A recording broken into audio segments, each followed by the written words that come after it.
Hi అండి. మనం హోలీని ఎందుకు చేసుకుంటామో ఇప్పుడు మనం తెలుసుకుందాం. హిరణ్యకశిపుడు అనే రాక్షసరాజు తనను మాత్రమే దేవుడిగా పూజించాలని శాసించిన అతని కుమారుడైన ప్రహ్లాదుడు నిరంతరం శ్రీ మహావిష్ణువునే స్మరించేవాడు. కొడుకు భక్తిని సహించలేని హిరణ్యకశిపుడు ప్రహ్లాదుడిని చంపడానికి అనేక ప్రయత్నాలు చేసి విఫలమయ్యాడు. చివరకు మంటల్లో కాలని వరం ఉన్న తన సోదరి హోళిక సహాయంతో ప్రహ్లాదుడిని దహనం చేయాలని హిరణ్యకశిపుడు నిర్ణయించుకున్నాడు. హోళిక ప్రహ్లాదుడిని తన ఒడిలో ఉంచుకొని మండుతున్న చితిపై కూర్చుంది.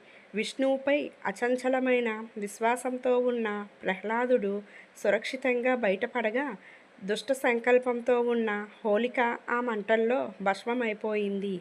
అధర్మంపై ధర్మం సాధించిన ఈ విజయానికి గుర్తుగా ప్రజలు హోళికా దహనం అంటే హోలీ నిర్ణయించడం ప్రారంభించారు.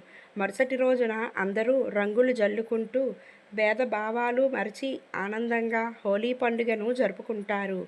చెడుపై మంచి సాధించిన విజయమే ఈ పండుగ ఇచ్చే గొప్ప సందేశం.